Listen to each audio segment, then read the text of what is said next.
Hindi dapat na ginagawang biro ang pananakit ng damdamin ng ibang tao. Hindi rin dapat gumagamit ng iba para lamang makausad tayo mula sa sakit na nararamdaman natin. Ikaw, kabarangay, handa ka bang pumasok sa relasyon kahit na hindi mo pa mahal ang isang tao? Dear Papa Dudut, itago niyo na lamang po ako sa pangalang Nela. 29 years old na ngayon at nagtatrabaho bilang isang IT specialist. Nagkaroon ako ng long-time boyfriend noon. Carlo ang pangalan niya at akala ko talaga ay siya na.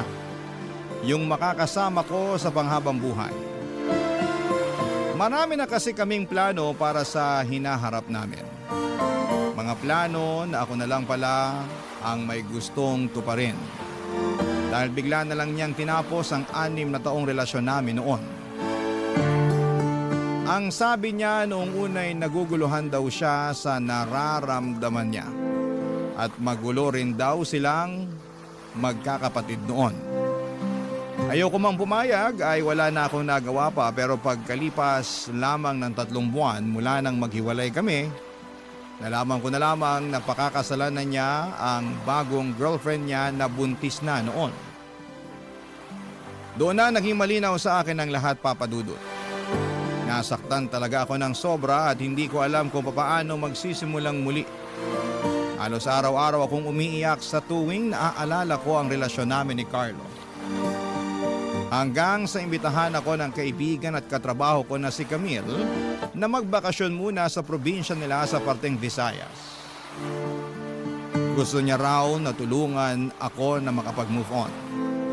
Kaya naman sumabay na ako ng request sa kumpanya namin na makapag-work from home setup muna na kaagad namang na-approve. Tumira kami sa isang transient house na pagmamay-ari mismo ng tita ni Camille. Doon ko rin nakilala si Joshua nang minsan nasa may tabing dagat kami ni Camille. Guwapo siya, matangkad at palangiti.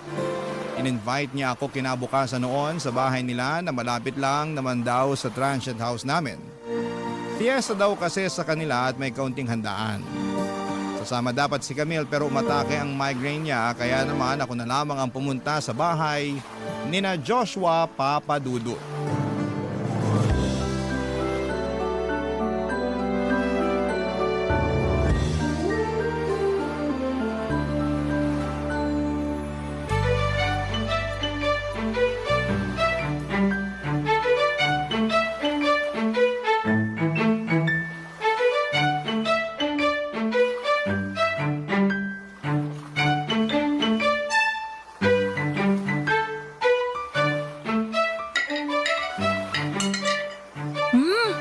Ang sarap nitong pansit, Joshua.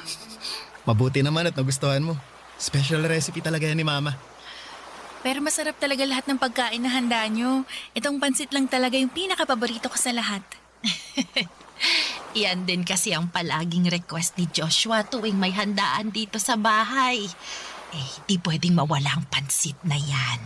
Kahit nga yung ibang kamag-anak namin kapag pumupunta dito sa bahay, yung pansit din ang palaging hinahanap. Sayang nga lang at hindi sila makakapunta ngayon kasi may iba na silang nakaset na mga lakad. Okay lang yun, Joshua. Sigurado naman ako na may iba pang chance o okasyon pa na makilala ko sila. Sasarap ba naman ang luto ng mama mo? Papapabalik talaga ako dito sa inyo. Akala ko nga, hindi mo magugustuhan ang mga simpleng pagkain na inihanda ko. Naku, sa quality at lasa ng mga niluto nyo po, pwedeng ilaban sa mga sikat na restaurant sa Manila yung tita. Iyan naman ang malabong mangyari dahil wala naman akong balak magtayo ng restauran. Gusto ko lang talaga magluto. Nako, lalo na kapag may mga okasyon dito sa bahay. At natutuwa ako na nagustuhan mo ang mga niluto kong pagkain. Nako tita, sobrang nagustuhan ko po talaga. Kapag napadalas ako ng kain dito sa inyo, baka hindi na ako makilala ng mga magulang ko pagbalik ko sa Manila. Dahil sigurado tataba talaga ako sa sarap ng mga pagkain nyo dito. Nga pala, Nela, wala ka namang gagawin mamaya, no? Ipapasyal sana kita sa may perya mamaya. Ay, dumaan din kayo ng simbahan para makita ni Nela kung gaano kaganda ang simbahan natin dito. Yun kung okay lang naman sa kanya. Nako, oo naman po, ayos lang sa akin. Wala naman po kung kahit na anong lakad ngayon, tita Mabuti naman kung ganon. Para makita mo na kahit maliit yung bayan namin, marami ka pa rin pwedeng pasyalan dito. Sigurado naman po ako na mag-e-enjoy ako sa araw na to kasi kasama ko si Joshua.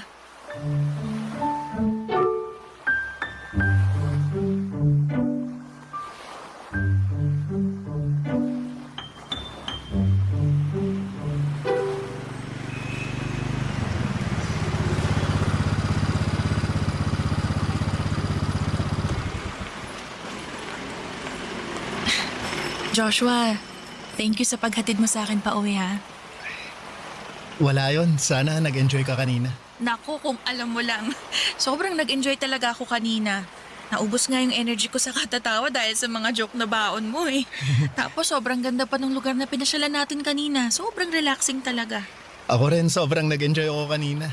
Lalo na nung hinawakan mo yung kamay ko habang naglalakad tayo sa may tulay kanina.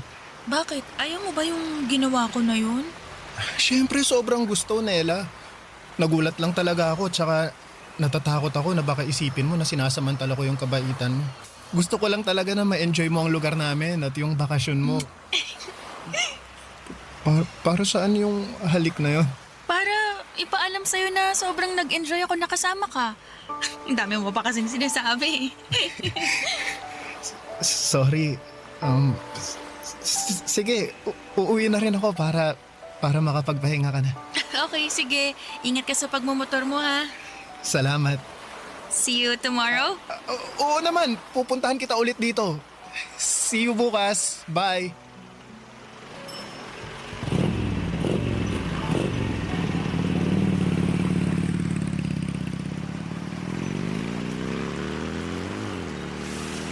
Sus, nangangamoy love life na yata tayo dito, Kanina ka pa ba dyan sa likod ko, Camille? Ay, hindi naman. Pero kanina pa ako nakasilip dun sa may bintana.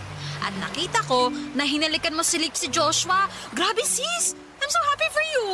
Finally, makakalimutan mo talaga yung ex mo dahil dyan sa bago mong love life. Bagong love life ka dyan. Hindi ko jojowain si Joshua, no? Hala, bakit may goodbye kiss ka pa sa lips kanina? Ano ka ba? Etos lang yun. Gusto ko lang siyang pakiligin at saka yung sarili ko habang nandito tayo sa probinsya. Pero wala talaga akong balak dalhin sa Manila kung ano man yung meron sa amin ni Joshua, no? Hanggang dito na lang yun. Pagbalik natin ng Manila, back to reality na rin ako tas ibablock ko na rin yan si Joshua. Papadudot na padalas ang pagkikita namin ni Joshua. Palagi niya akong pinupuntahan sa transient house namin. Minsan dumadalaw siya doon pero mas madalas na namamasyal kami sakay ng motor niya. Pinakilala niya ako sa mga kaibigan at ibang kamag-anak niya. Palagi siyang tinutokso ng mga ito sa kung ano raw ba ang estado ng relasyon naming dalawa. Siyempre, ngumiti lamang ako habang si Joshua ay namumula mga pisngi. Sa totoo lang, wala sa plano ko ang pumasok kaagad sa isang relasyon. Hinahayaan ko na mag-enjoy muna ako sa mga kung sino man ang makikilala ko. Nagkataon na si Joshua ang nandun sa probinsya at nag-i-enjoy naman talaga ako noon na kasama siya. Nakita ko naman na masaya rin siya lalo na kapag magkahawak ang mga kamay namin o kapag nilalambing at hinahalikan ko siya. Gusto ko naman si Joshua pero hindi ko siya nakikita na boyfriend ko ng pangmatagalan, Papa Dudut.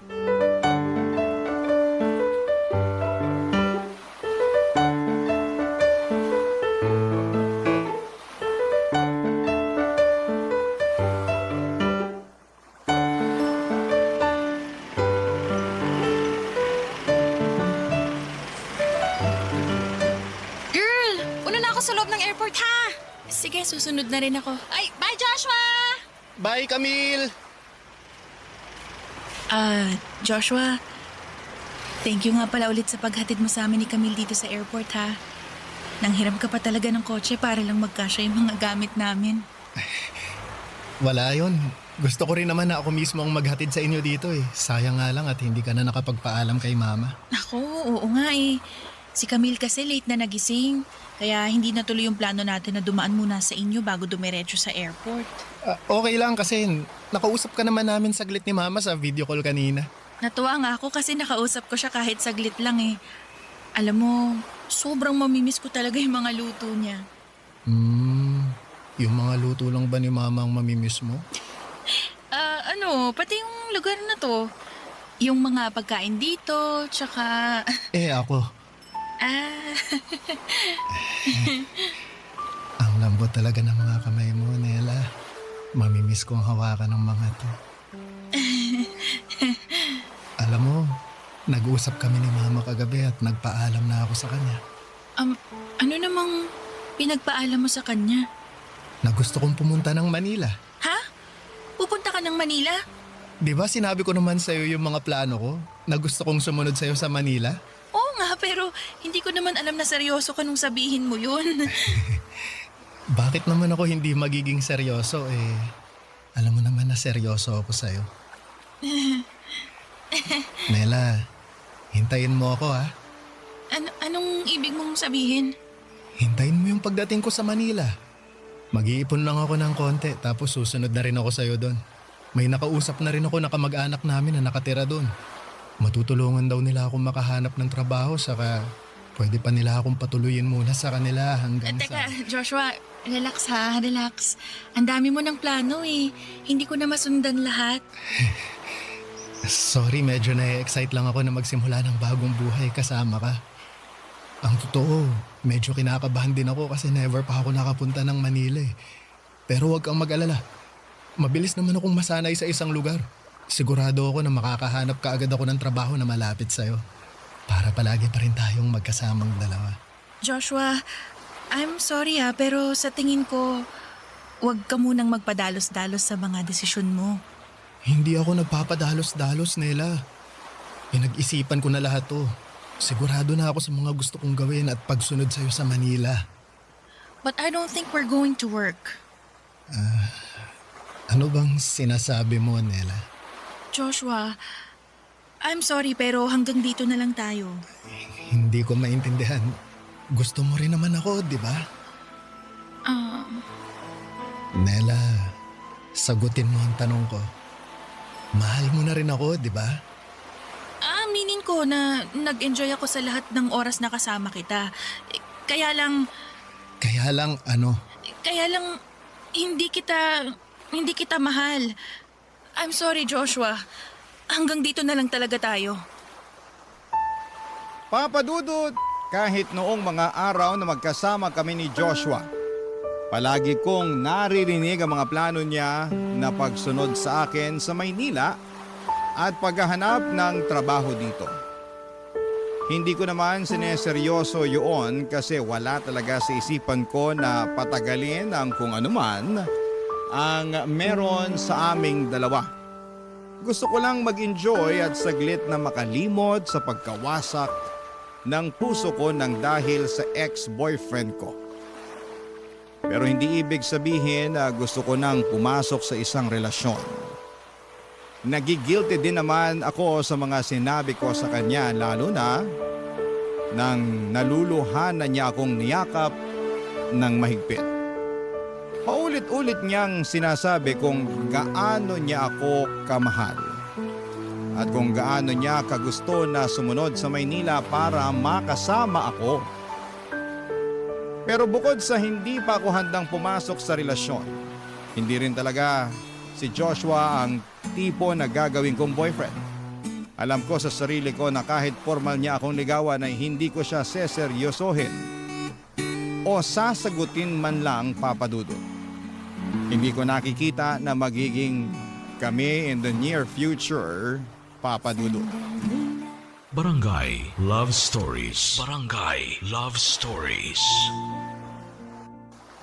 Papa Dudut, nang makabalik ako ng Maynila ay naramdaman ko na kahit papaano ay nakatulong ng isang buwan ang pagbabakasyon at trabaho ko sa probinsya. Mula kasi noon ay hindi na ako gabi-gabing umiiyak ng dahil sa ex-boyfriend ko. Hindi ko na rin siya masyadong naaalala at kung pumasok man siya sa isipan ko ay napapailing na lamang ako at hindi na naiiyak kagaya noong bago pa lamang kaming naghiwalay. Si Joshua naman ay panay pa rin ang pagtitext at chat sa akin noon, Papa Dudut. Halos araw-araw ay tumatawag din siya sa akin. Kahit blinak ko na ang number niya at mga social media accounts.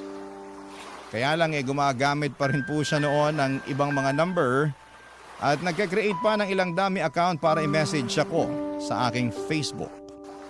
Minsan pa nga ay nagko-comment pa siya sa mga public post ko na kaagad ko namang dinidelete. Kaya naman nag-decide na po ako noong i-private na ang lahat ng mga social media accounts ko. Papa Dudut.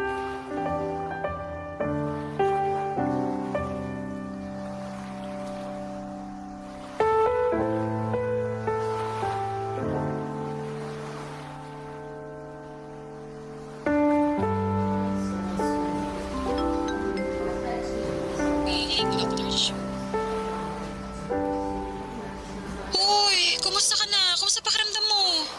Ito, medyo mabigat pa rin yung pakiramdam ko pero mas okay naman kaysa kahapon. Pasensya na pala kung ikaw yung sumalo ng trabaho ko, ha? Ano ka ba? Ayos lang yun. Mas mahalaga na makapagpahinga ka ngayon. Ano daw ba yung sakit mo? Di ko pa nga alam kasi wala pa yung resulta ng blood at lab test ko. Ngayon pa lang makukuha ni Mami. Pero alam mo, pakiramdam ko dengue to eh. Talaga? Paano mo naman nasabi? Parang lahat kasi ng sintomas naramdaman ko kahapon eh. Kaya nung sabihin ng doktor na kailangan ko magpa-confine, pumayag na kagad ako. Taas na rin kasi ng lagnat ko, saka parang mahihimatay na ako sa sobrang bigat ng pakiramdam eh. Kaya nga magpahinga ka lang na mabuti para makabalik ka na dito sa office at makapagtsikahan na ulit tayo. Ay nako, yan talaga yung una kong gagawin kasi sobrang boring dito sa ospital. Ramdam ko nga. Sige na girl. Kailangan ko rin ibabatong tawag at may mga kailangan pa akong tapusing trabaho. Get well soon ulit ha. Salamat Camille, bye.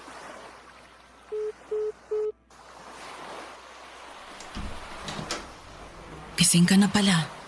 Opo, tumawag kasi si Camille kanina eh. Kumusta nang pakiramdam mo ngayon? Mas maayos na po kaysa kahapon. Ang haba rin po kasi ng tulog ko, umiepekto na rin siguro yung mga gamot na pinainom sa akin. Mabuti naman kung ganun. Nag-alala talaga ako kasi ramdam ko yung panghihina mo kanina. Tapos ang taas pa ng lagnat mo. Hirap pa nga rin po talaga ako makabangon kaya tumawag na po ako kagad sa opisina para ipaalam na hindi pa ako makakapasok. Siya nga pala, nakuha ko na nga pala ang mga resulta ng lab at blood test mo. Normal lahat ang resulta, Nela. Ha? Wala po akong dengue? Yun din ang akala ko na sakit mo pero wala ka daw dengue o kahit na anong sakit. Pero bakit iba po yung pakiramdam ko sa katawan ko? Para akong tatrangkasuhin na basta hindi ko maintindihan eh. Ano ba kasing ginawa niyo ni Camille sa bakasyon niyo at bigla ka na lang ng hina ng ganyan? Normal lang pong bakasyon tsaka pamamasyal. Wala po kaming kahit na anong extreme na activity na ginawa doon. Pero bakit naman parang masyadong nabugbog yung katawan mo sa pagod? Di ko rin po alam, Mami eh. Basta paggising ko kahapon, para akong nag-gym ng isang buong linggo dahil sa sobrang sakit ng katawan. Papa Dudut, sobrang weird talaga ng pakiramdam ko ng umaga na yon. Masakit lahat ng parte ng katawan ko. Pati paglalakad noon ay nahihirapan ako kaya pumayag na kaagad ako na magpa-confine. Sa dami ng test na ginawa sa akin ay hindi rin nila nalaman kung ano ang naging dahilan ng biglang panghihina ng katawan ko. Ilang ulit din nagtatanong sina Mommy at Daddy noon tungkol sa mga ginawa namin sa probinsya. Inisip kasi nila na baka kung ano-anong activity ang ginawa namin kaya sumakit na lamang bigla ng gano'n ang katawan ko. Pero bukod sa pagtatrabaho sa transient house at pamamasyal kasama si Joshua ay wala na akong ibang natatandaan na ginawa namin. Mabuti na lang kahit papaano ay nagsimulang gumaan ang pakiramdam ko sa paglipas ng 3 araw. Umuwi na ako ng bahay at kinabukasan ay nakabalik na rin po ako sa pagtatrabaho. Nagsimula nang maging normal ang lahat sa buhay ko dahil hindi na rin nangungulit pa si Joshua.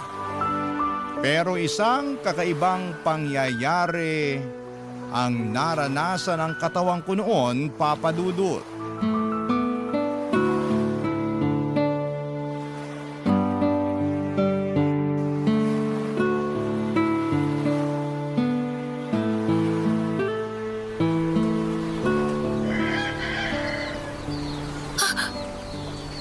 Ano tong nandito sa mukha at leg ko? Bakit ang dami kong sugat? Mami! Mami!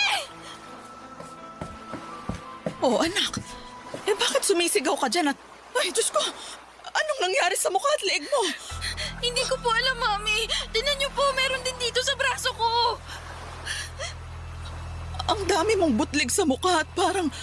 Ay, parang nagsusugat na ang mga nana.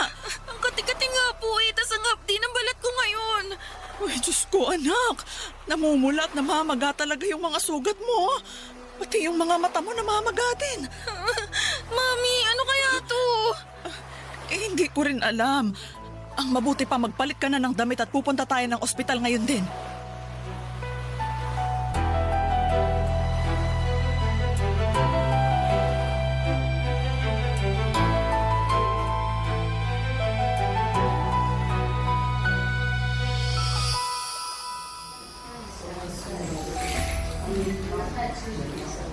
Nela, kumain ka muna nitong sopas na binili ko. Wala po akong ganang kumain, Mami. Kati na naman talaga ng leeg ko. Anak, kailangan mong kumain bago ka uminom ng mga gamot mo. Hindi ko nga po alam kung epekto pa yung mga gamot na yan sa akin, May. Kanina pa po ako nagpapahid ng mga ointment na nireseta ng doktor na bilhin natin. Pero hanggang ngayon hindi ko pa rin nararamdaman yung epekto. Kati-kati pa rin po ng balat ko. At saka, namamaga pa rin po yung mga sugat sa leeg at mukha ko. Kaya nga kailangan mong kumain para mainom mo na rin tong mga gamot mo. Nela? Oh, Camille, ikaw pala yan. Pasok ka na dito. Sige po, tita. Nela. Nela, anyari sa'yo? Nag-send na ako ng picture sa'yo, di ba? Bakit parang gulat na gulat ka pa rin? Kasi, mas grabe pala kasi talaga yung itsura ng mga sugat dyan sa balat mo pag sa personal. Pangit ba? Hindi naman. Pero, oo, pangit. Medyo nakakadiri siya tingnan eh. Tsaka, nanana yung dyan sa mukha at leg mo. Tapos parang may tutubo na rin dyan sa mga braso mo. Kinakamot mo ba yung mga yan? Kanina ko pa nga siya sinasaway sa pagkakamot na ginagawa niya. Sobrang kati naman po kasi talaga, Mami. Kaya ang hirap pigilan. Ano daw sabi ng doktor? Hindi nila malaman kung anong klase ng rashes o sugat yung lumalabas sa balat ko. Hindi naman daw skin asthma o allergy. Kaya baka lumipat na lang kami ng ibang ospital bukas ni Mami. Alam mo, sa tingin ko, Nela, hindi na ospital ang kailangan mong puntahan. Ha? Anong ibig mong sabihin? Sa itsura ng mga katikati mo sa katawan, sa tingin ko, kailangan mo nang magpa-albularyo. Papa Dudut, akala ko nung una ay nagbibiro lamang si Camille nang banggitin niyang tungkol sa albularyo. Iniisip ko noon na baka gusto niya lamang na pagaanin ang nararamdaman ko. Grabe kasi talaga ang itsura ko noon, Papa Dudut. Para akong may bulutong na mas malala pa doon. Magkakaibang sugat ang tumutubo sa mukha at buong katawan ko. Pero lahat sila ay sobrang kati na para bang may kung anong lalabas mula sa balat ko. Kaya naman awang-awa talaga sa akin si Camille, lalo na nang mas matagal niyang matitigan ang balat ko. Nakita niya kung paano ako nasasaktan sa bawat pagkilos ko. Papa Dudut, hindi ako masyadong naniniwala sa mga maligno o ano pang mga may kinalaman sa kababalaghan. Mas pinapaniwalaan ko pa ang kakayahan ng siyensya. Alam ko na may scientific explanation ang kung anuman ang pinagdadaanan ko noon. Sadyang nahihirapan lang ang mga ospital na matukoy kung ano talaga ang pinagmumulan ng mga tumutubo sa balat ko. Kaya naman hindi ko na sineryoso ang kung ano man ang sinabi ni Camille noon, Papa Dudut. Barangay Love Stories. Barangay Love Stories. Papa Dudut, mas lumala ang kalagayan ng balat ko noon. Nakatatlong ospital na kami na pinuntahan pero walang mga doktor ang makapagbigay ng malinaw na paliwanag sa kung ano nga ba ang tumutubo sa balat ko. Kung ano-anong mga ointment at oral medication ang ibinigay nila sa akin. Wala ni isa sa mga yon ang tumalab at nakapagpagaling ng balat ko. At sa bawat araw na lumilipas ay ramdam ko yung mas paglalim ng mga sugat sa lahat ng parte ng katawan ko. Sobrang hirap linisan ang mga sugat ko dahil palagi itong nagdurugo o pumuputok ang mga nana. May malagkit na likido na lumalabas doon na may mabahong amoy na kasama. Nang maubos ang sick leave credits ko ay pinilit kong pumasok sa opisina pero nahirapan akong mag-commute. Kitang-kita kasi sa balat ko ang mga sugat ko. Kaya naman nag-face mask at long sleeve na talaga ako kaya lang dumidikit ang mga sugat ko sa mahabang manggas ng damit ko. At may kakaiba ring amoy ang ibinibigay ng katawang ko kahit naliligo naman ako sa araw-araw. Nag-request na lamang ulit ako ng temporary work from home setup sa opisina. At dahil sa kalagayan ko ay pumayag naman sila sa request ko. Pero habang tumatagal ay mas lalo akong nahihirapan noon, Papa Dudut. Dahil bumalik ang pananakit ng katawan ko hanggang sa dumating ako sa puntong nagdesisyon na akong sundin ang payo ni Camille na papuntahin sa bahay namin ang kilala niyang manggagamot na si Mang Emong, Papa Dudut.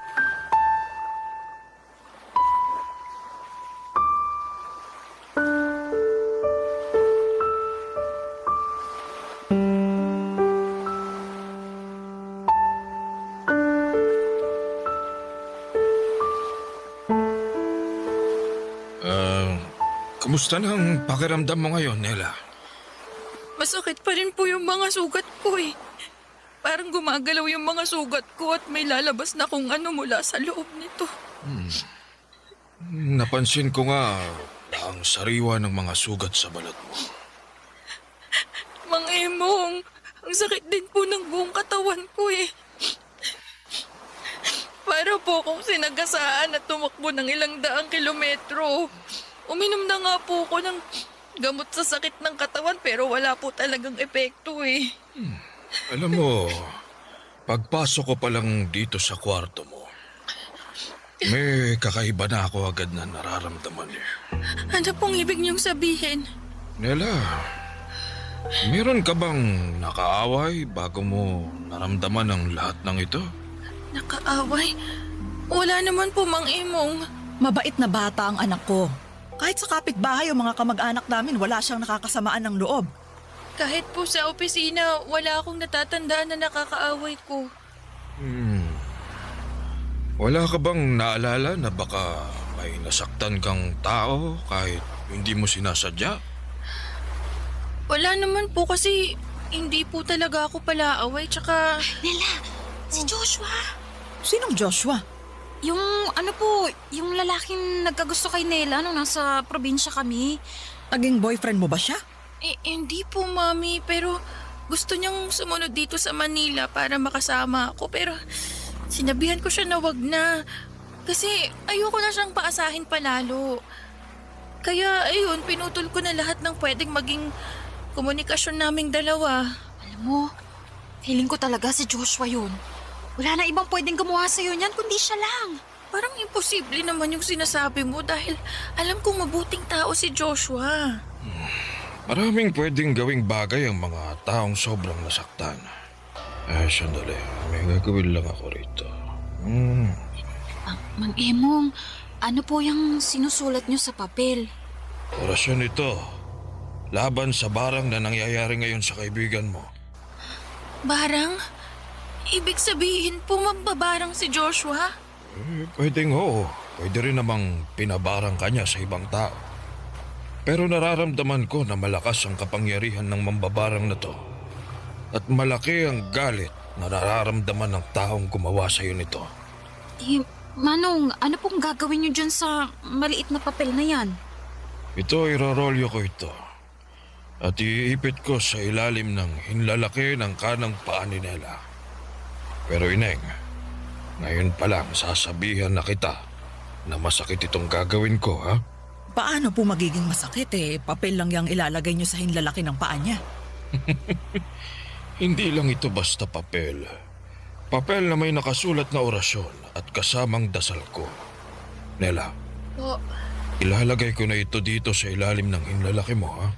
Ano man ang sakit na maramdaman mo, kailangan mo yung tiisin. Dahil doble o triple ang sakit na nararamdaman ng taong gumawa nito sa'yo. Sige po, Mang Emong. Sige, ito ha. Ilalagay ko na, Nela. Tiisin mo lang. Tiisin mo. Kailangan nating mapaalis ang mambabarang na gumawa nito sa katawan mo. Mang Emong! Ang sakit!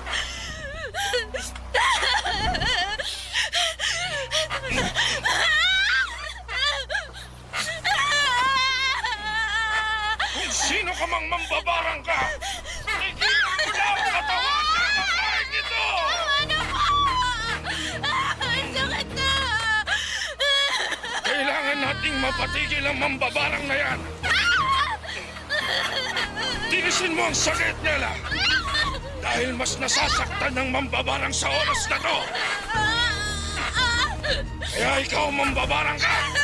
Tigil mo na yung ginagawa mo sa katawan ni Nela. Tigilan mo na ang pambabarang mo sa kanya. Emong, ayoko na po. Sobrang sakit na po talaga. Tama na po. Mang Emong, ayoko na po. Sobrang sakit na po talaga. Tama na po.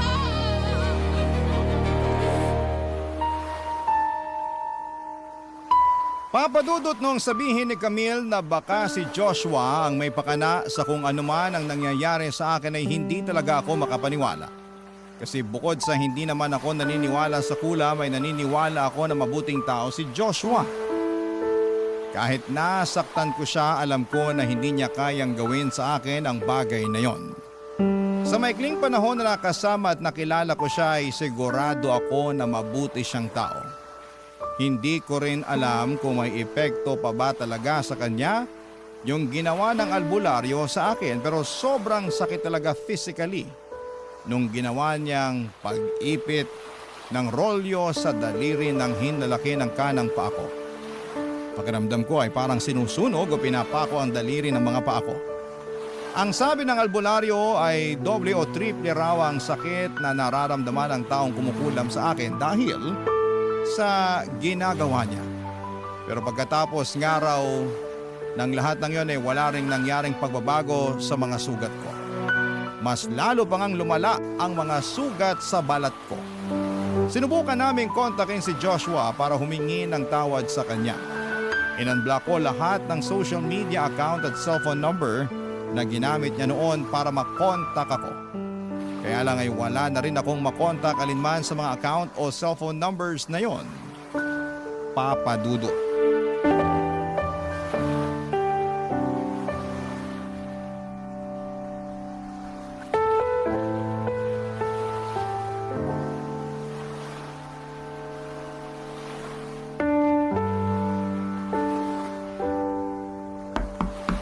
Nela, si Tita Joanne mo to. Pwede ba akong pumasok? Sige po, tita. Pasok po kayo.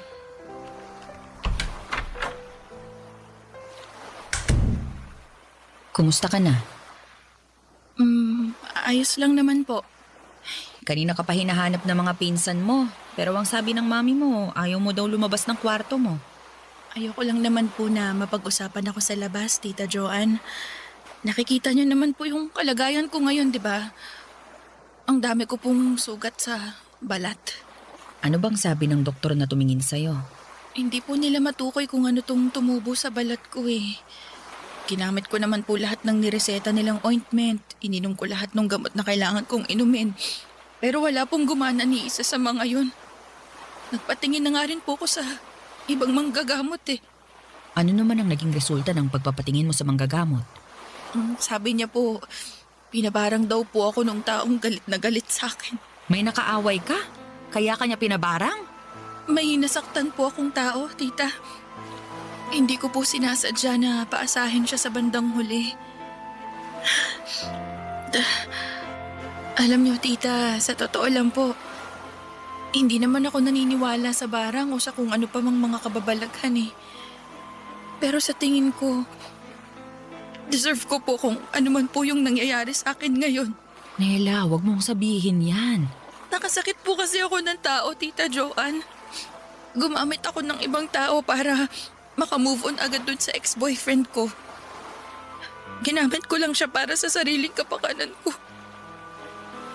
Kung totoo man po na pinabarang niya ako, hindi ko siya masisisi kasi nasaktan lang naman po siya ng dahil sa akin eh.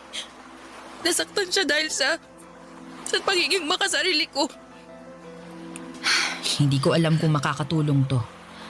Pero gusto mo bang ipag-pray over ka namin ng mga ka-churchmate ko? Imbitado rin kasi sila sa birthday celebration ng lola mo, kaya nandyan din sila ngayon sa labas.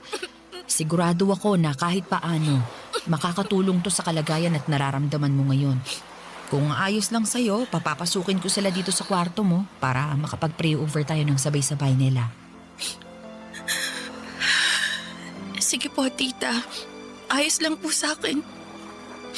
Sa tingin ko, matinding dasal ang kailangan ko para tuluyan na akong gumaling.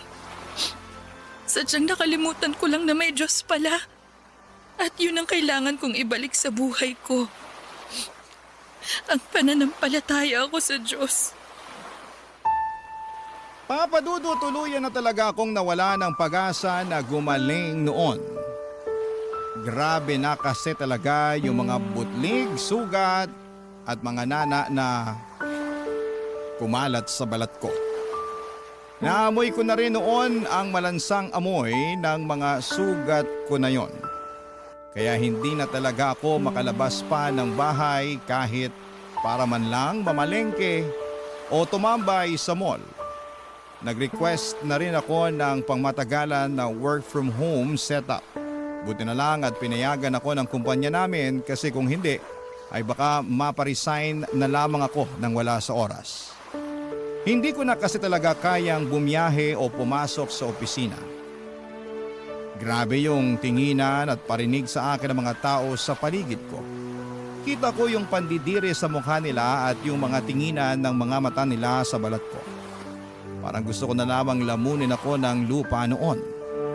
Kaya naman wala na akong ibang ginawa kung hindi ang magtrabaho at magkulong sa loob ng kwarto ko. Kahit pa nga may family gathering na sa bahay namin mismo ginaganap ay nagkukulong pa rin ako sa kwarto ko. Ayoko kasing makita at pandirihan ako ng mga tao. Nagdalawang isip pa nga akong pumayag nang sabihin ni Tita Joanne ang tungkol sa pagpipray over na gusto nilang gawin sa akin. Pumayag na lamang ako kasi naisip ko na wala na rin namang mawawala. Ilang saglit lang pagkatapos niyang lumabas. Bumalik din siya sa kwarto kasama ang ibang mga churchmate niya. Sinabihan niya muna ako noon na ipikit ang aking mga mata.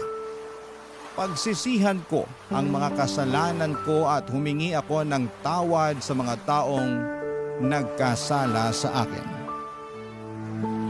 Sinunod ko po ang lahat ng sinabi niyang yon hanggang sa nakita ko na lamang ang sarili ko na umiiyak.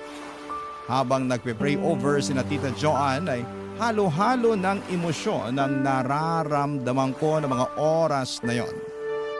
Guilt, galit, takot at awa. Halos humaguluhol na ako nang matapos sila sa kanilang pagdarasal.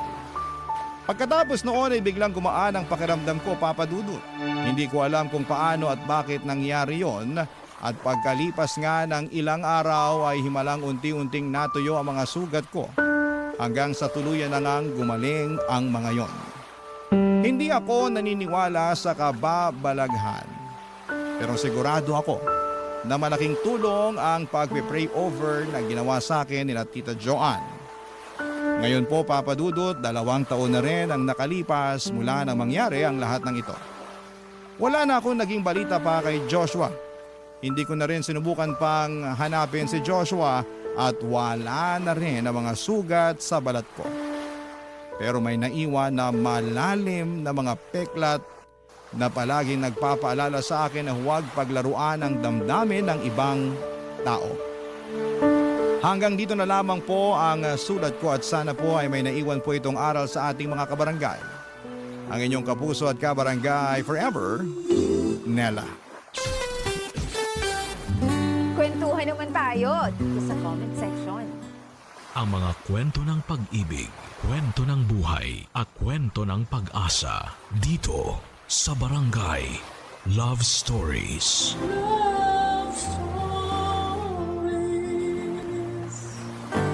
Saya at ginhawa ang kayang ibigay sa atin ng wagas na pag-ibig. Pero minsan kapag ito'y sumobra, kaya rin itong wasakin hindi lang ang ating puso, kundi pati na rin ang katahimikan ng ating isipan. Ikaw, kabarangay, naranasan mo na bang magmahal ng sobra? Dear Papa Dudut, magandang araw po sa inyo at sa lahat ng mga tagapakinig ng Barangay Love Stories. Ako po si Wilfredo pero tawagin niyo na lamang po ako sa palayaw kong Wawi. Isa po akong masugid na taga-subaybay ng inyong programa at ngayon po ay ako naman ang magbabahagi ng aking kwento. O mas tamang sabihin ang kwento ng aming pamilya. Nitong taon lang po ay nagdiwang ng karawan ng aking ina. Sa aming salo-salo ay nabanggit niya ang isang hiling na matagal na niyang gustong matupad. Na sana'y magkaroon ulit siya ng pagkakataon na makitang muli ang kaisa-isa niyang kapatid na si Tito Marlon. Papa Dudut, ang pinakaunang alaala ko kay Tito Marlon ay noong grade 1 pa lamang ako. Hinding-hindi ko siya malilimutan dahil napakalambing niya sa aming magkakapatid. At dahil ako po ang panganay na pamangkin sa pamilya, masasabi kong ako ang pinakapaborito niya. Tanda ko pa noon, kada uwi niya galing trabaho ay palagi niya akong dinadalhan ng comics na mula pa sa mga dyaryo. Tuwing bagong sahod ay hindi nawawala ang paborito naming donut na pasalubong niya. Siya na rin po ang tumayong ama ko sa maraming pagkakataon, lalo na't madalas na nasa malayong destinasyon ng tatay ko noon na nagtatrabaho bilang isang sundalo. Pero isang araw ay nagbago ang lahat, Papa Dudut. Isang hapon habang hawak ang isa na namang comics na pasalubong niya sa akin, isang nakakalungkot na balita ang ibinahagi niya sa akin, Papa Dudut.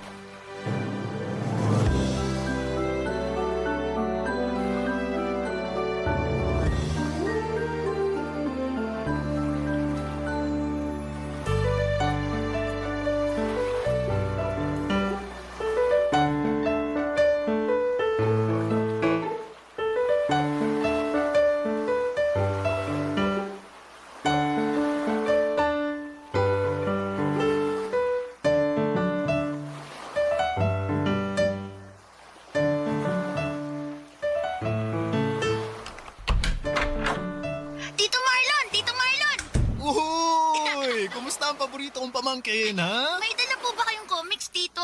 Siyempre, meron. Makakalimutan ko ba yan? Eto, bagong-bago mula sa dyaryo kaninang umaga. Wow! Salamat po! Walang anuman. Pero bago mo basahin yan, may isa pa akong sorpresa sa'yo. Po, ano po yun, Tito? Mawawala bang paborito mo? Eto, may donut din ako. Yay! Pero sa atin na lang to ha. Ikaw lang yung binilhan ko niyan kasi nagtitipid si Tito eh. Sige po, salamat po. Oh, kainin mo na. Sige po. At habang kinakain mo yan, may sasabihin ako sa'yo. Ano po yun? Wala pa bang nababanggit ang Mama Marivic mo tungkol sa bago kong trabaho? Wala po. May bago po kayong trabaho? Oo, malapit na ako lumipat sa bago kong trabaho. Po, kailan naman po? Sa susunod na linggo na. Ayaw niyo na po ba sa dati yung trabaho? Hindi naman sa ayaw. Nakakita lang ako ng mas magandang oportunidad. Ang problema, nasa malayong lugar eh. Malayo po. Oo, medyo malayo. Hindi lang pala medyo. Sobrang layo. Talaga po? Gaano po kalayo? Alam mo ba kung saan yung Saudi? Hindi po eh. Saan po ba yun? Sa ibang bansa yun, sa Middle East, malapit sa Kuwait at Qatar. Hindi ko po alam kung saan yun eh. Basta, kailangan mo sumakay ng eroplano para makapunta dun. Wow! Sasakay po kayo ng eroplano? Gusto ko rin po sumakay ng eroplano. Pwede naman. Basta mag-aral ka lang ng mabuti at kapag matanda ka na, promise ko sa'yo, dadalhin kita sa ibang bansa. Tito, hindi po ba nakakatakot sumakay ng eroplano? Hindi ko alam. First time ko lang ding sasakay. Hindi po kayo natatakot? Hindi naman, pero syempre, kinakabahan din. Maliban sa kaba, mas nakakaramdam ako ng lungkot ngayon kasi malapit ko na kayong iwan. Kailan po ba kayo pupunta ng Saudi? Sa makalawa na. Kaya nga sinasabi ko na sa'yo ng maaga para makapaghanda ka na. Uuwi din po ba kayo agad? Wawi, sa Saudi muna ako pansamantalang titira ng mahabang panahon. Ang ibig sabihin nun, matatagalan bago tayo magkita ulit. Wala munang comics o wala munang donut. Bakit po? Kung dadalasan ko yung pag-uwi ko dito sa Pilipinas, hindi ako makakapag-ipon yan. Kaya nga ako magtatrabaho sa ibang bansa para magkaroon tayo ng mas maayos na buhay. Hindi po ba pwedeng dito na lang kayo sa Pilipinas magtrabaho? Kasi masyadong mababang sinasahod ko dito eh. Kung hindi ako maghahanap ng ibang trabaho, hindi tayo aasenso. Pero huwag kang malungkot. Pangako ko sa'yo na pagkabalik ko dito sa Pilipinas, hindi na lang comics mula sa dyaryo ang ibibigay ko sa'yo kundi isang buong magazine na. Talaga po? Oo naman. Hindi lang yun. Ibibili din kita ng marami-raming laruan. Promise niyo po yan ah. Promise. Basta i-promise mo rin sa akin na mag-aaral ka ng mabuti. Opo, mag-aaral po ako na mabuti. Tapos, huwag masyadong makulit para hindi laging nagagalit sa'yo si Mama Marivic mo ha. Opo. Ay, halika nga rito, payakap nga. Sige po. O halika na. Pasok na tayo sa loob. Tara po. Papadudot na lungkot ako sa biglaang pag-alis ni Tito Marlon. Malaking kawalan para sa amin ang presensya niya dahil siya na ang tumatayong ama ko lalo na noong mawala ang tatay namin matapos siyang mamatay sa serbisyo. 3 po kaming magkakapatid at sa pagkawala ng padre di pamilya namin ay hindi na po naging madali ang buhay namin. Teacher ang mama ko, isang propesyon na puno ng dangal. Pero aminadong kapo sa sahod lalo na't may 3 siyang batang kailangang pakainin, pag-aralin at palakihin. Kahit malayo ay hindi naman kami pinabayaan ni Tito Marlon. Sa mga unang taon niya sa Saudi ay palagi siyang nagpapadala ng sulat sa amin. Sobrang mahal pa kasi ng bayad sa mga overseas call noong 90s, kaya kahit gusto naming siyang makausap sa telepono ay hindi namin magawa. Isa pa ay wala naman kaming landline noon kaya matyaga na lamang kaming naghihintay sa mga dumarating na sulat nito. Sa mga panahong yon ay si Tito Marlon ang naging katuwang ni Mama sa pagpapalaki sa amin. Siya ang umaalalay sa amin hindi lang pagdating sa pinansyal kundi pati na rin sa pagmamahal at pag-aaruga. Kapag ipid si Mama ay si Tito ang unang tinatakbuhan niya.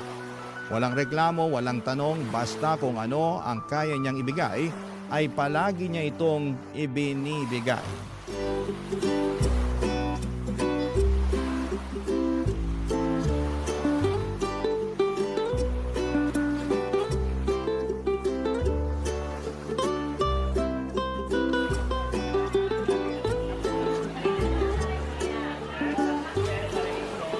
Mabili po tayo ng trumpo.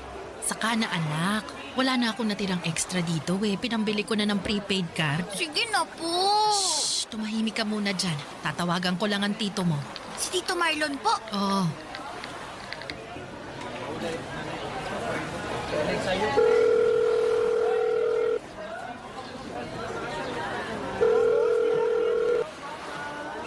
Hello? Ate Marivic, bakit ka napatawag? Marlon, busy ka ba? Hindi naman, day off ko ngayon. Bakit?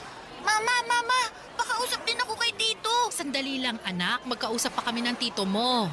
Uy, si Wawi ba yung naririnig ko? Oo, sinama ko siya sa pamamalengke. Ang kulit! Yun palang tungkol sa hinihingi ko. Kailan mo kaya yun maipadadala? Naku, kailangan mo na ba ngayon? Oo, sana. Pandagdag sa matrikula ng bata. Oo, sige. Ipapadala ko mamaya. Ipapa-door to door ko na lang para hindi nyo na kailangan pumila sa remittance center. Marlon, salamat ah.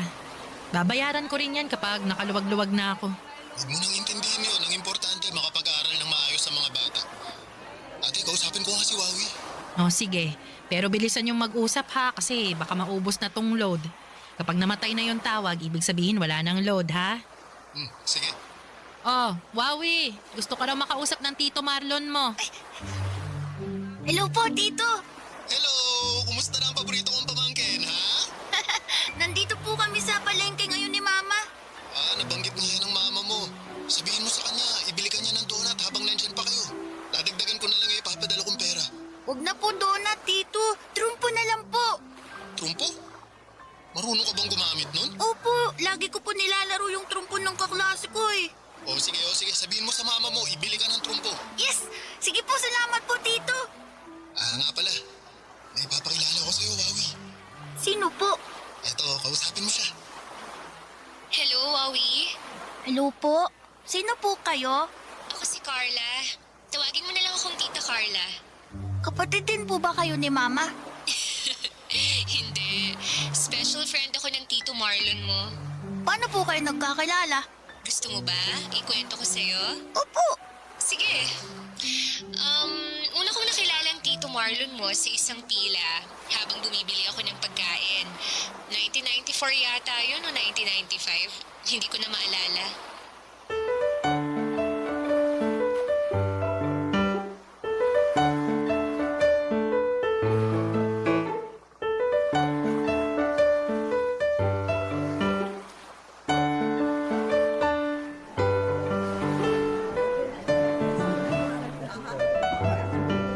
Miss, are you the last in the line?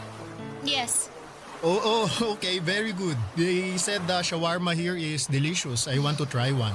Yes, it's really good. That's why there's a long line.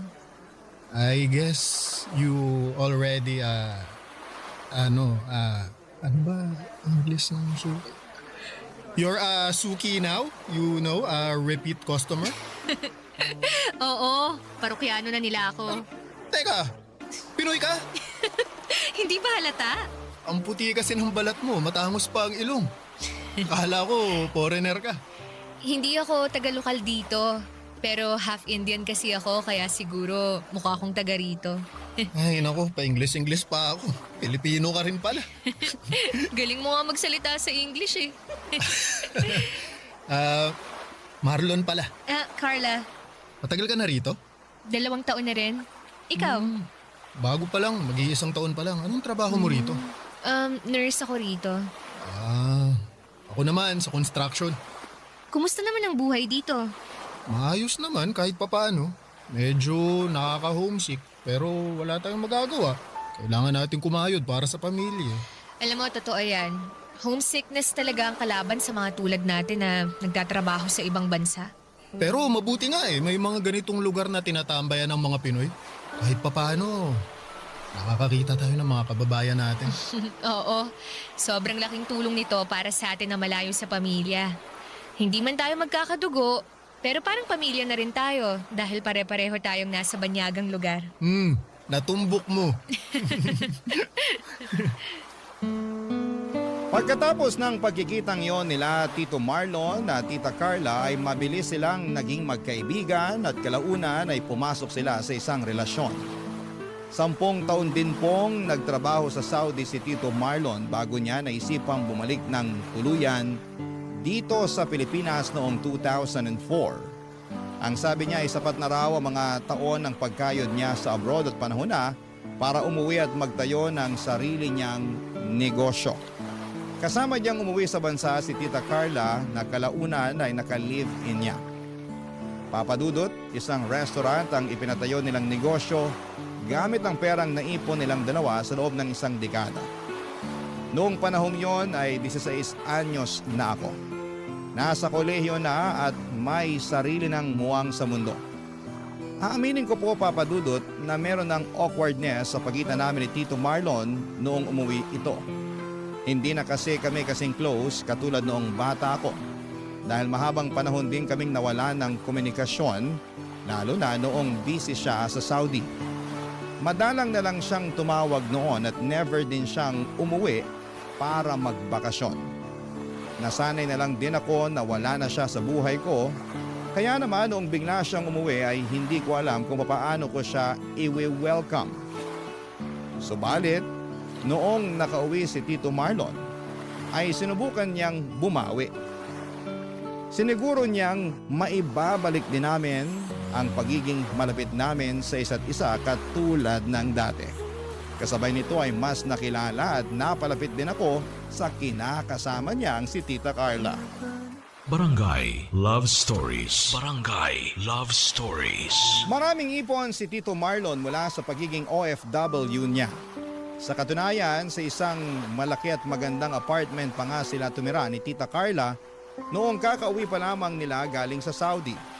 Maliban sa restaurant na pinatayo nila ay nagpautang din si Tito sa mga kaibigan at kakilala niya.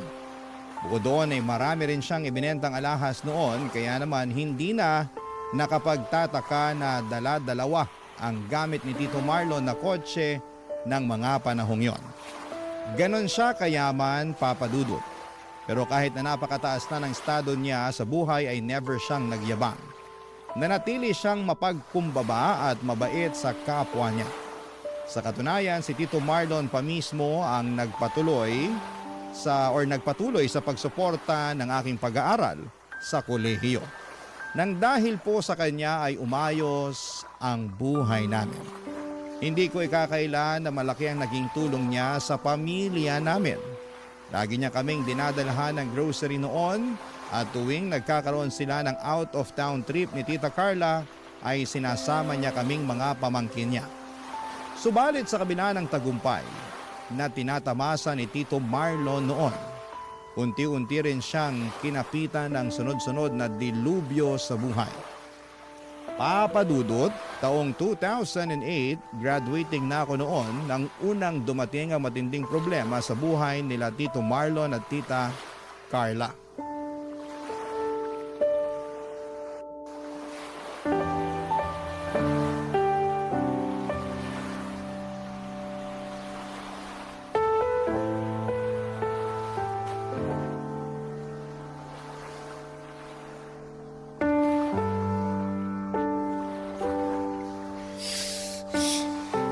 Pinagbabawalan, Carla.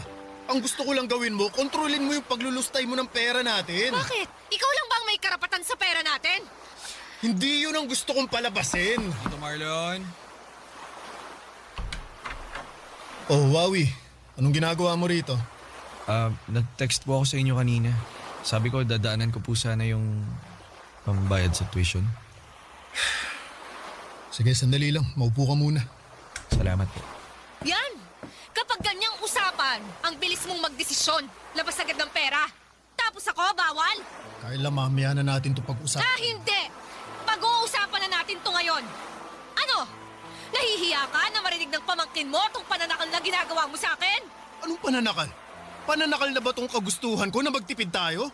Mahirap pa na maghigpit sa pera para kapag nagka-problema tayo, may mauhugo tayong panggastos? Kaya nga tayo nagpapakapagod sa Saudi para ma-enjoy natin tong buhay natin dito sa Pinas, di ba? Tapos ngayon, ayaw mong magsaya ako gamit yung sariling pera na pinaghirapan ko sa ibang bansa. Ang hirap mo namang umintindi. Kaya paulit-ulit na lang tayo. Tito, balik na lang siguro ako mamaya. Hindi, teka. Hintayin mo na yung pera. Kukunin ko na. Sige po. So anong tawag dyan sa ginagawa mo? Paghihigpit din ba yan, ha? Tuition? Anong ambag din sa buhay natin? Hoy, huwag mong itulad tong ginagawa ko sa pagsusugal mo, ha? Anong pinagkaiba ng ginagawa mo sa ginagawa ko? Ha? Pareho naman tayong naglulustay ng pera. Para to sa kinabukasan ng pamangkin ko. Hindi ito para sa wala lang. Para sa wala lang? Marlon, walang masama kung piliin ko namang pasayahin ang sarili ko. Mahirap pang suportahan yun. Alam mo, susuportahan kita sa ibang bagay na gusto mo, pero dito sa panunugal mo, hindi ko hahayaang malulung ka sa bagay na yan. Lalo na kung nakikita kung unti-unti nang sinisira ng sugal na yan yung buhay mo. Sinisira? Ayos ka lang ba, ha? Sa paanong paraan, Marlon? Akala mo ba hindi ko alam na lubog ka na sa utang? Nakuusap ko yung isa sa mga pinagkakautangan mo. Hindi pa ba sapat yun ang maging rason para sabihing sinisira mo na yung buhay mo? Huwag mong problemahin ang mga utang ko dahil babayaran ko rin yung mga yun. Talaga? Kaya pala sa akin na sila lumalapit para singilin ka kasi ilang araw mo na silang pinagtataguan? Alam mo, Marlon, napakabilis mong mamuna sa mga mali sa buhay ko. Pero ni minsan, narinig mo ba ako na nagreklamo sa mga ginagawa mong mali? Wala akong ginagawang mali. Ayan o! Si Wawi! Simula bata, pinagkakagastusan mo na siya. Never! Hindi ako nagreklamo. Alam mo yan. Hanggang ngayon, pati tuition, ikaw ang nagbibigay. May narinig ka ba sa akin? Wala, di ba? So bakit ako? Ako yung mali, pero ako naman yung ginagamit ko para sa sarili ko. Sumusobra ka na. Huwag mong idamay si Wawi dito sa away natin. At bakit hindi? Total, pinag-uusapan na natin ang tungkol sa pera. Mabuti pang ilabas na natin lahat ng problema para matapos na to. Pamilya ko si Wawi.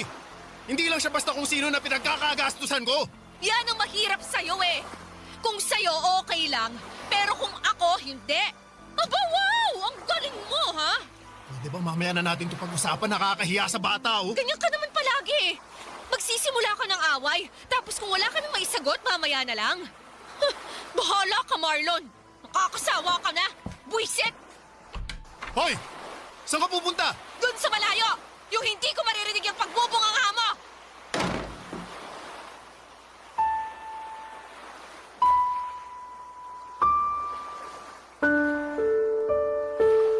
Papadudot kung ano man po ang mga narinig ko noong araw na yon ay sinolo ko na lamang po ito. Ayaw ko po magsalita o magkwento sa ibang tao dahil alam kong makadadagdag lamang yon sa gulo. Sa halip ay tinuloy ko na lamang ang pagbubuhos ko ng atensyon sa pag-aaral ko para sa ganon ay hindi masayang ang tulong na ibinibigay sa akin ni Tito Marlon. Sa mga sumunod na taon ay nasaksihan ko kung paano unti-unting bumagsak ang magandang buhay ni Tito Marlon. Dahil sa pagkalulong ni Tita Carla sa sugal ay nabaon sila sa utang. Ang mga ari-arian na naipundar ng dalawa ay unti-unting nawala na.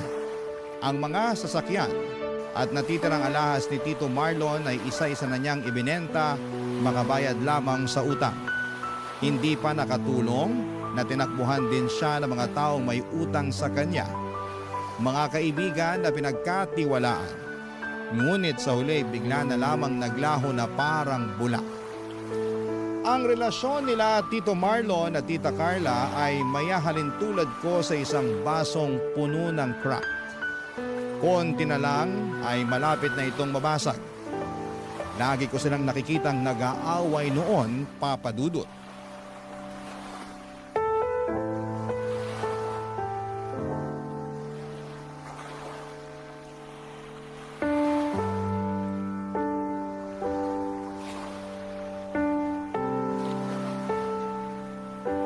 O anak, nakauwi ka na pala. Kumusta ang trabaho? Maayos naman po. Nakakapagod pero wala naman trabaho hindi nakakapagod eh. Suman po. May nakita ako nagtitinda ng suman kanina sa daan kaya bumili na ako ng pangmerienda. Ay, patikim nga. Matamis ba yan? Opo, masarap i-partner sa kape. May tao. May inaasahan ka bang bisita? Wala po. Sino kaya yun? Ay, sandali, nandyan na. Oh, Marlon! Ate, busy ka ba? Pwede ba kitang makausap? Hindi naman. Halika, pumasok ka. Oh, Tito Marlon. Merienda na po. Kain po muna tayo. Salamat, Wawi. Pero busog pa ako. Ano palang sadya mo? Balita ko, hindi kayo nagbukas ng resto ngayon Oo, pinag-day off ko na muna yung staff ko. Medyo tumalang kita ngayon eh. Sayang lang yung ipapasahod ko. Maulan din po kasi nitong nagdaang araw eh. Kaya siguro mas gusto na lang muna ng mga taong manatili sa mga bahay nila. Ano na nga siguro. Ang totoo nga niyan, masakit man sa loob pero nagtanggal na rin kami ng 2 tao dun sa resto. Bakit naman? Hindi na kumikita eh. Wala nang bumabalik na pera. Naku, babalik din yan sa dati kapag natapos ng tag-ulan.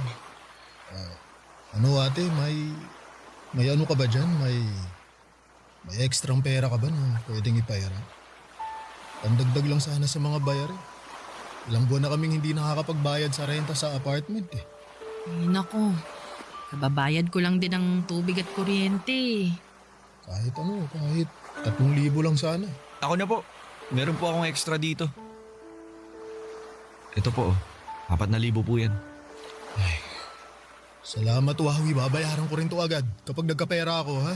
Huwag nyo na po munang isipin yan. Bayaran nyo na lang po pag nakaluwag-luwag na kayo. Nakakahiyaman pero salamat. Salamat, malaking tulong to. Wala po nga naman. Sa dami ng naitulong nyo sa akin, dapat lang din na magbalik ako sa inyo. Sabi na nga ba nandito ka eh? Carla? Hindi ka talaga nakinig sa akin? Carla, halika muna, magmerienda tayo. Salamat na lang pero kailangan kong makausap itong kapatid mo. Carla, sa bahay na lang tayo mag-usap. Huwag kang manggulo dito. At bakit pa natin iuuwi to, ha? Total, nandito na lang din naman tayo. Di dito na natin pag-usapan. Kasi hindi ka naman nakikinig sa akin. Carla, please. Please? Nung ako ang nakiusap sa'yo, nakinig ka ba? Hindi, di ba? Sabi ko sa'yo, aayusin natin tong problema natin ng tayo lang. Bakit nandito ka? Humihingi ng tulong sa kapatid mo. Wala namang problema sa paghingi ng tulong. Hindi! Malaking problema yon. Alam mo kung bakit? Kasi gustong ipamukha sa akin ng kapatid mo na wala akong kwenta. Na kailangan pa niyang humingi ng tulong sa ibang tao. Hindi naman sa ganon, Carla. Ganon yon! Gusto mong magmukha tayong kawawa. Gusto mong palabasin sa ibang tao na kasalanan ko lahat. Kaya tayo nagkakaganito ngayon. Tapos ano?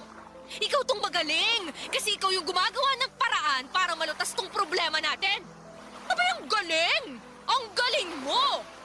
Carla, kung nahihirapan kayo, natural lang na lumapit sa pamilya.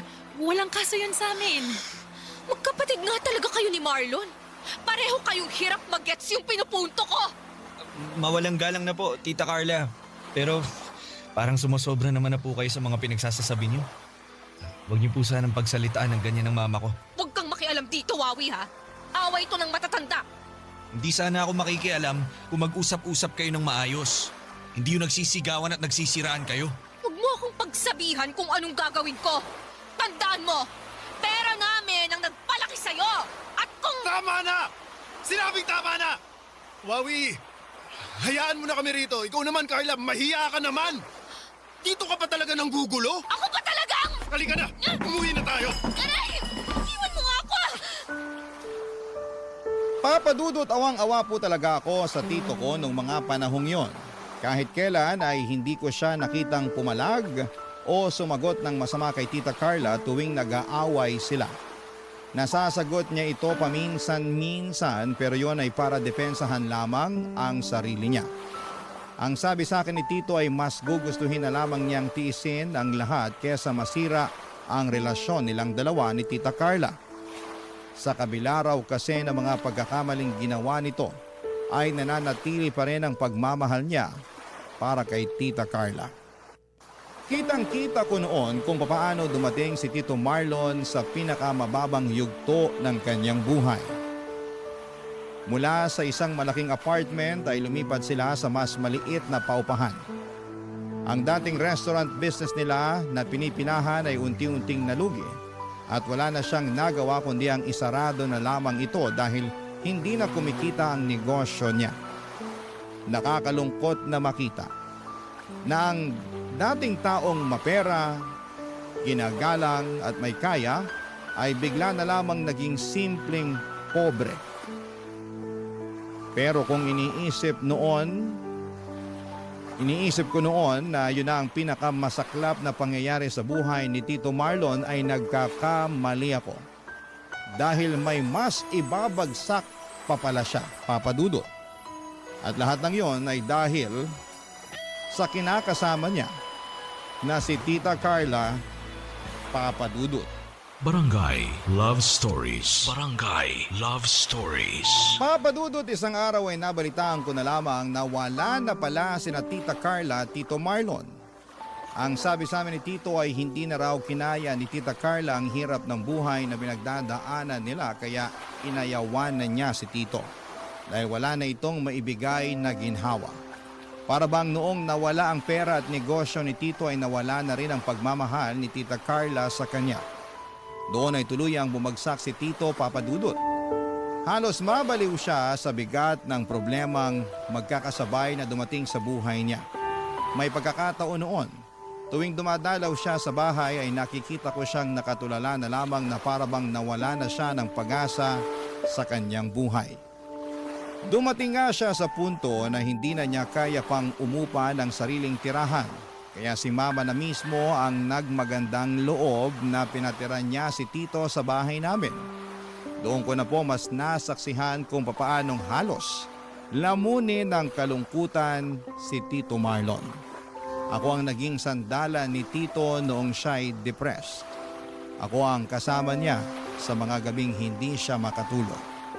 Ako ang kausap niya kapag gusto niyang maglabas ng sama ng loob. Yun na lang kasi ang tanging maitutulong ko sa kanya para kahit papaano ay maibsan ang bigat ng nararamdaman niya.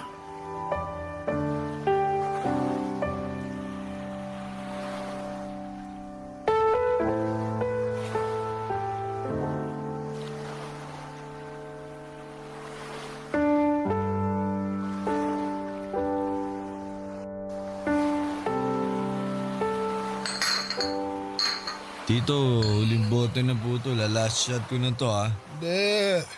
Isang bote pa dyan. Check mo sa supot at binili ko eh. Ay, meron pa nga. Kaya niyo pa po ba uminom? Mukhang lasing na kayo eh. Kaya ko ba? Mawalalaan. Sige, kayo po bahala. Pero pahinga muna tayo saglit. Mamaya na natin buksan tong isa. Para naman di mabigla itong atay natin. Nagulat nga ako, nakakasabay ka na rin sa inuman. Di ko akalain na darating tayo sa puntong to na maghaharap tayo sa inuman. Parang kailan lang, nung donut lang kinakain mo eh. Tapos ngayon, tumutungga ka na rin ng alak. Bilis nga po ng panahon eh. Mabilis nga.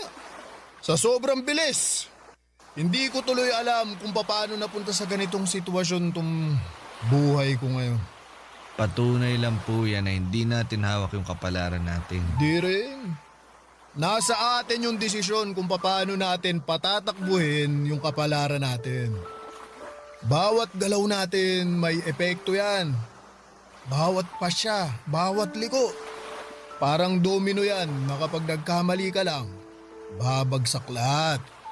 Pero Tito, paano yung mga bagay na di natin kontrolado? Tulad ng pag-iwan sa inyo ni Tita Carla. Hindi mo naman pinili yun eh. Totoo. Totoo, may mga bagay na hindi mo hawak. Desisyon ng ibang tao, aksidente, sakit. Pero kahit hindi mo kontrolado ang sitwasyon, kontrolado mo kung paano ka tutugon. So, lumalabas na parang kalahati ng kapalaran natin tayong gumagawa. Tama! Tama! Ang kapalaran parang biyahe lang yan sa daan. Ikaw ang may hawak ng manibela pero hindi ikaw ang may hawak ng traffic at nung ulan. Ang kaya mo lang gawin, magmaneho ng maayos. Umiwas sa aksidente at magdasal na makarating ka ng ligtas sa paroroonan mo. Sa tingin niyo po, wala na ba talaga kayong pagkakataon na magkabalikan ni Tita Carla? Hindi ko alam. Yun ang hindi ko hawak. Pero kung kayo yung tatanungin, gusto niyo pa rin po bang magkabalikan kayo? Oo naman. Mahal ko siya. Hindi ko nga alam kung bakit sa dami ng mga maling nagawa niya, willing pa rin akong magbulag-bulagan para sa kanya. May parang di naman po maganda yung ganong klase ng mindset. Yung hayaan nyo na lang siya magkasala. Ako, alam ko yan. Sobrang mali. Pero ganun talaga siguro kapag mahal mo ang isang tao eh. Kahit ilang ulit ka pa niyang saktan, titiisin mo lahat. Makasama mo lang siya. Hindi po ba dapat kung talagang mahal ka ng tao, di ka niya hayaang masaktan ng paulit-ulit? Tama naman. Yan ang isang bagay na isa puso mo. Kapag ikaw na ang umiibig, ha? Huwag mo akong tularan kung ayaw mong mangyari rin sa'yo itong nangyari sa akin. May chance pa rin naman po kayo para ayusin tong estado nyo ngayon eh. Di pa naman po ito katapusan. Katulad nga sabi nyo, di ba? Hawak natin ang kapalaran natin. May pagkakataon pa rin po kayo para ayusin ang inyo. Sa tingin mo? Tawagan ko kaya ngayon si Carla, no? Baka naman kaya pa naming maayos to. Ay, hindi po yun ang ibig kong sabihin. Kasi... Sige na nga, tatawagan ko siya. Sigurado po ba kayo? Nakainom po kayo, ha? Eh di mas mainam para masabi ko ang totoong nilalaman nitong puso ko. Bahala po kayo. Tawagan ko na siya.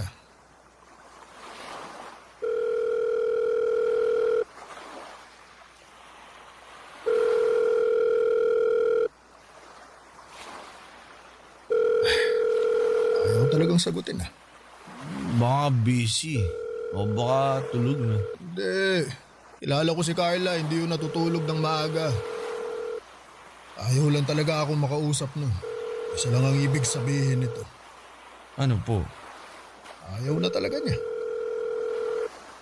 Halos 2 dekada. Tapos dahil lang sa pera. Itatapon na lang niya basta yung pinagsamahan namin. Naghihirap lang yung tao. Nag-alsabalutan na siya. Paano ko yung tatanggapin? Ha? Paano? Hindi ko po alam.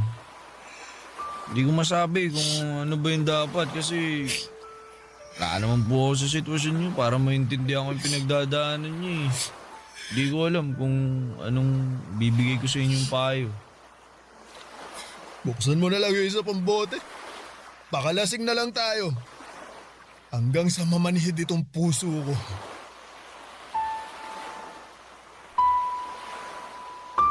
Dahil sa sunod-sunod na masasamang pangyayari sa buhay ni Tito Marlon, ay mabilis na nagbago ang ugali nito.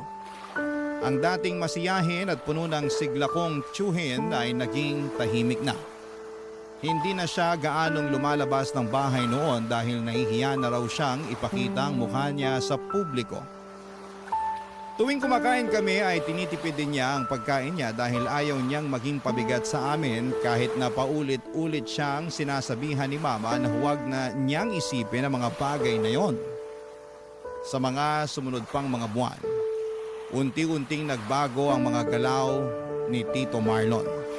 Minsan ay bigla na lamang siyang gigising sa kalagitnaan ng gabi at maglalakad palabas ng bahay na para bang may hinahanap.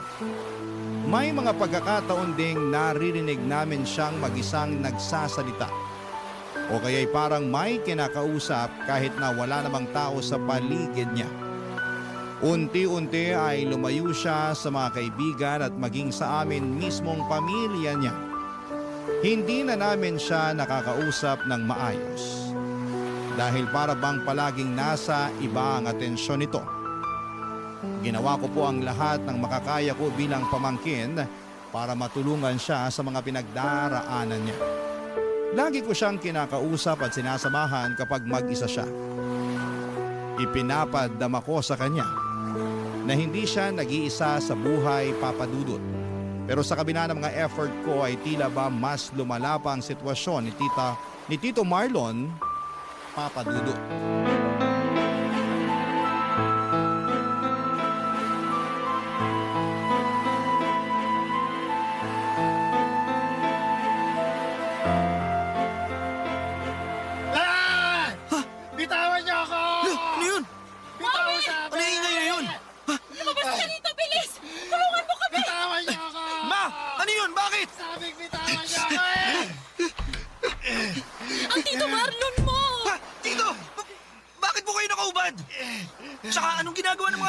dito, Ma? Hindi ko nga alam eh.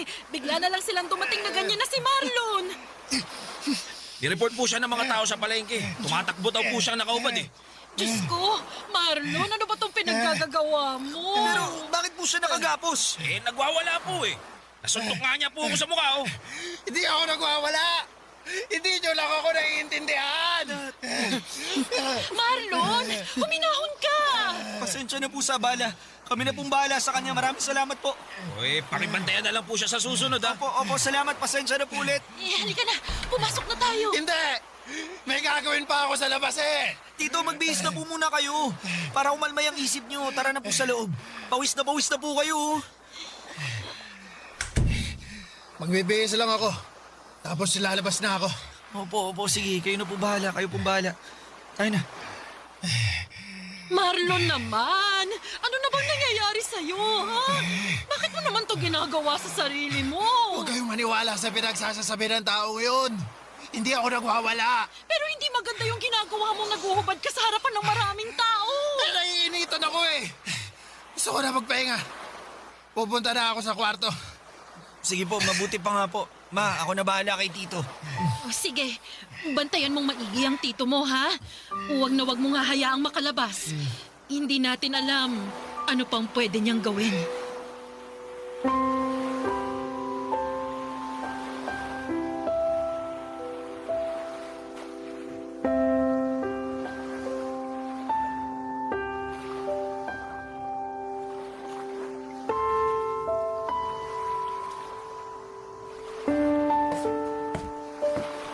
Anak, kumusta na ang tito mo? Nagpapahinga na po siya sa kwarto, Ma. Mabuti naman. Kanina pa ako hindi mapakali. Ano po bang ginagawa niya sa palengke? At bigla po niyang naisipang lumabas hindi naman siya lumalabas ng bahay. Hindi ko nga alam eh. Hindi ko naman siya napansin na lumabas kanina. Akala ko nasa kwarto lang siya. Nagulat na lang ako nung bigla siyang dalhin dito ng mga tanod. Akala ko nga kung ano nangyayari kanina eh. Wowie, nag-aalala ko para sa tito mo. Para bang iba na yung mga ginagalaw niya eh. Para bang nababaliw na siya? ayoko mang aminin pero parang gano'n na nga yung nakikita ko. Nag-aalala lang ako na baka kung anong magawa niya sa sarili niya. Kung hindi man sa sarili niya, sa ibang tao. Hindi po natin alam kung ano ba talaga ang totoong pinagdadaanan ni Tito Marlon. Kasi sa mga nakikita ko, baka hindi pa rin talaga niya matanggap yung pag-iwan sa kanya ni Tita Carla. Pati na rin yung biglaang pagbabago ng buhay niya. Baka hindi na nakayanan ng utak niya yung mga nangyayari. Ano bang pwede nating gawin sa kalagayan niya ngayon? Hindi ko kaya mas maganda kung magpakonsulta na lang tayo sa espesyalista. Kung totoo mang nagkakaroon siya ng problema sa pag-iisip, mabuting agapan na natin yun. Baka naman may ibang paraan pa. Ayokong ipasok si tito mo sa mental eh. Ma, hindi naman agad ibig sabihin na ipapasok siya sa mental hospital pag nagpakonsulta tayo. Pwede namang dalhin muna siya sa doktor para matingnan kung ano ba talaga ang kalagayan niya. Kausapin ko kaya si Carla. Baka sakaling siya ang makatulong kay Marlon. Hayaan niyo na po si Tita Carla. Baka mas lalo lang lumala ang sitwasyon pag dinamay pa natin siya dito eh. Isa siya sa mga dahilan kung bakit nagkakaganon si Tito. Kaya siguro magandang ideya kung pagtagpuin ulit silang dalawa. Kung bakit naman kasi ganito pang naging takbo ng buhay nilang dalawa eh. Huwag na po natin problemahin ang tapos na. Mag-focus na lang po tayo kay Tito dahil mas kailangan niya tayo ngayon. O sige, kakausapin ko siya kapag kumalma na siya. Sana pumayag siya sa plano natin. Susubukan ko rin po siyang kausapin kapag may oras. Kailangan niya to. Kailangan niya tayo.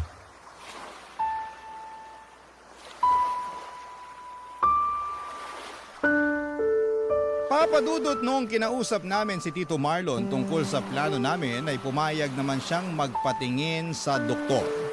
Pero sa pagsapit ng araw kung kailan ay ipapatingin na dapat namin siya ay bigla na lamang siyang nawala.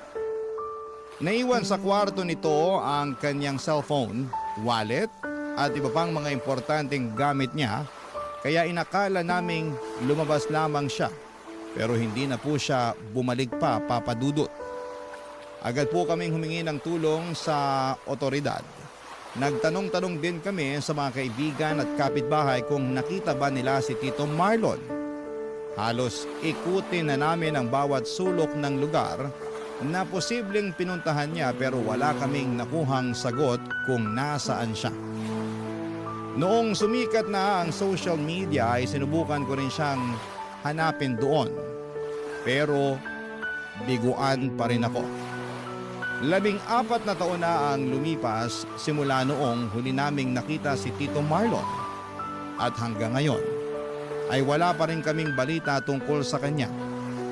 Hindi nga po namin sigurado kung buhay pa ba siya o wala na siya sa mundong ito.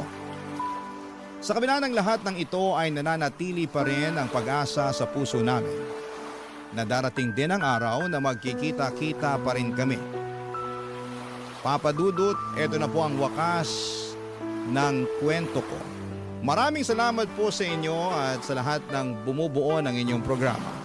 Ang inyong forever, kapuso at kabarangay, Wawi. Anong say mo sa Barangay Love Stories na ito? Pagkwentuhan natin sa comment section yan.